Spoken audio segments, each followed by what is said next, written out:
Pessoal, hoje a gente vai falar sobre a última parte aqui dos direitos coletivos dos trabalhadores, semana 5, dia 6, parte 3. Questão 21. A contribuição sindical definida em lei é obrigatória mesmo para os profissionais que não sejam filiados ao sindicato. Olha só, essa questão aqui ela está desatualizada, mas que no tocante aos direitos e garantias fundamentais previstos na Constituição Federal, se tiver o comando da questão prevendo na Constituição Federal, ela vai estar atualizada. Por quê? Porque mudou a reforma trabalhista, mudou aí o artigo 579 da CLT, perfeito? Trazendo aí essa contribuição sindical, a faculdade dela. Mas na Constituição Federal ainda está previsto como obrigatório. O artigo 9º da Constituição Federal vai falar que é assegurado, então, a Assembleia Geral fixará a contribuição que, em se tratando de categoria profissional, e será descontada em folha para o custeio do sistema confederativo da representação sindical respectiva, independente da contribuição prevista em lei. Então aqui ele está falando o que? Ele está falando que essa contribuição é a contribuição sindical. Então, pela Constituição Federal ainda existe, certo? Então toma cuidado com isso. Ainda existe.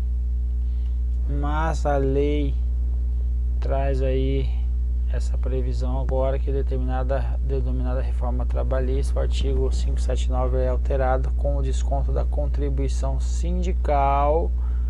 Está agora condicionado a uma autorização prévia e expressa dos que participem de uma determinada categoria econômica ou profissional, ou seja, dos trabalhadores, ok? Em favor do sindicato representativo da mesma categoria. Essa questão aí ela precisa ser melhor reformulada agora depois dessa reforma, ok? Questão 22. No que concerne ao direito de greve, a Constituição determina que a lei ordinária define os serviços ou atividades essenciais. Certo ou errado? Certo, qual que é a lei 7783? Então a lei 7783 de 1989, ela traz aí então o atendimento das necessidades inadiáveis da comunidade. Então tá aqui ela aqui. Veja que é assegurado tal. A lei definirá os serviços ou atividades essenciais e disporá sobre o atendimento das necessidades inadiáveis da comunidade. Então ela define quais são as atividades essenciais e dispõe sobre o atendimento das necessidades, como que vai funcionar, perfeito? Quando ele fala que a lei, quando não traz menção de qual o tipo de lei, leia-se sempre lei ordinária, perfeito? Então, a questão está correta, perfeito? Que ela traz aí a lei ordinária, está em acordo com a Constituição Federal, portanto, correto. A Constituição Federal de 1988 não admitiu o amplo direito de greve aos servidores públicos, pois restringiu o exercício desse direito, limites que venham a ser estabelecidos por lei específica. Então, restringiu esse direito, certo? Aos limites estabelecidos em leis específicas, certo ou errado? Certo. Então, é assegurado o direito de greve, competindo aos trabalhadores decidir sobre a oportunidade de exercê-lo e sobre os interesses que devem, por meio dela, defender. A lei definirá os serviços e ou atividades essenciais e disporá sobre o atendimento às necessidades inadiáveis da comunidade.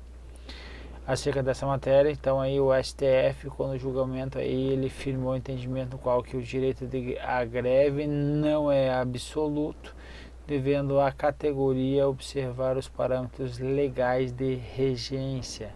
Os parâmetros legais, eu tenho que verificar que o direito de greve deve ser exercido da forma estabelecida na lei aí, e ela traz aí quais são as atividades essenciais, perfeito?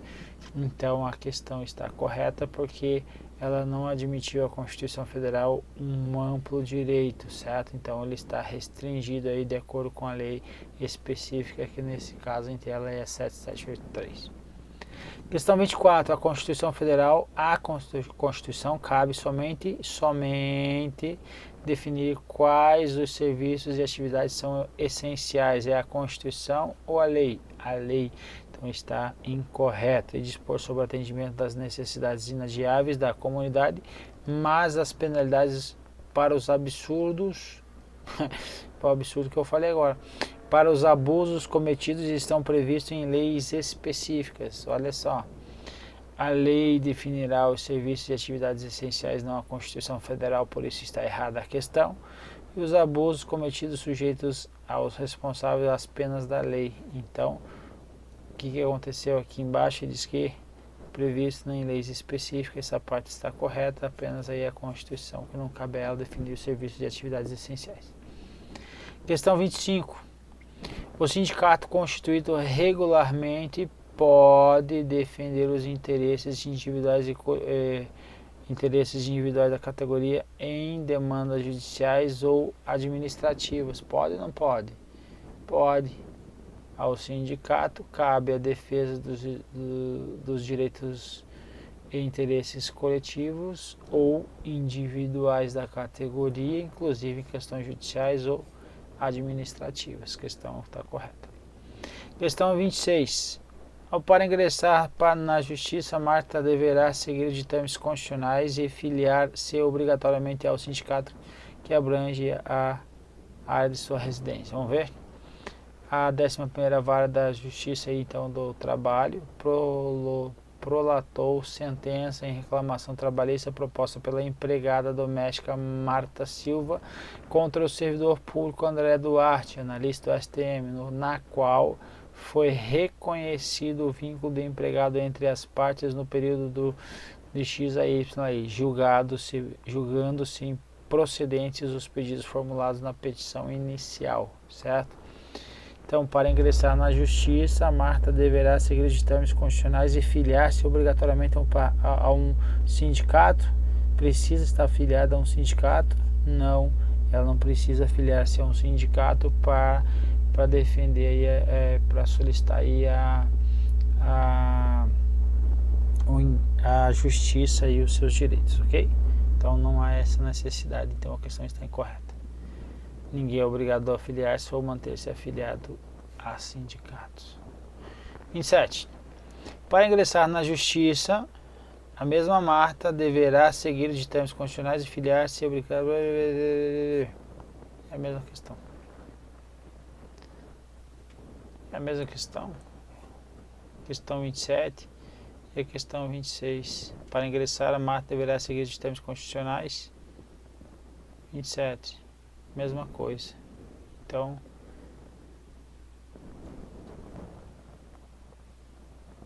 não.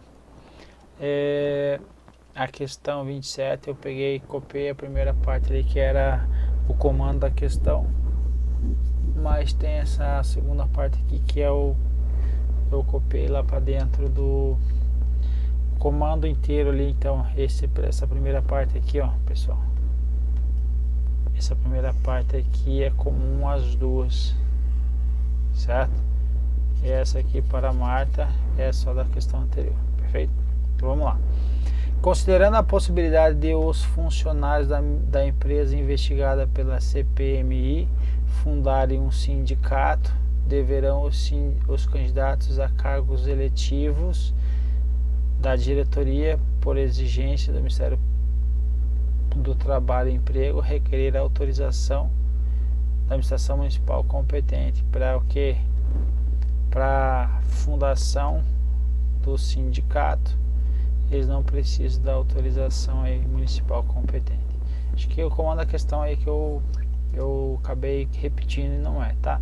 Mas não preciso do comando da questão para responder aqui que eu não posso Estado, eu não posso exigir autorização do Estado aí, nem por meio de lei a fundação de sindicatos, e também não posso o poder público aí ter interferência ou intervenção nas organizações sindicais.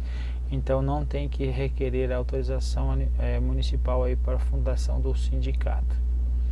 Então a lei não pode exigir então a autorização do Estado para a fundação do sindicato, e também é vedado ao poder público a interferência e a intervenção nas organizações sindicais. A súmula 677 diz que enquanto não surgir então aí a lei complementar que vai dispor a respeito, perfeito?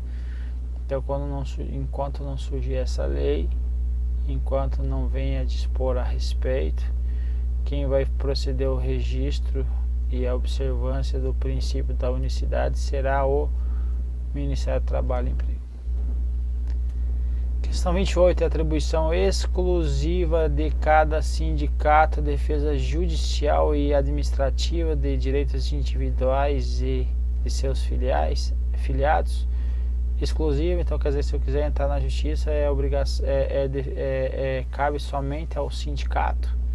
Não, a gente acabou de ver que o caso da Marta lá, que ela pode entrar na justiça independentemente de estar afiliada aí, então não precisa. Olha só, as entidades associativas, quando expressamente autorizadas, têm legitimidade para representar seus filiados judicial ou extrajudicialmente, ok?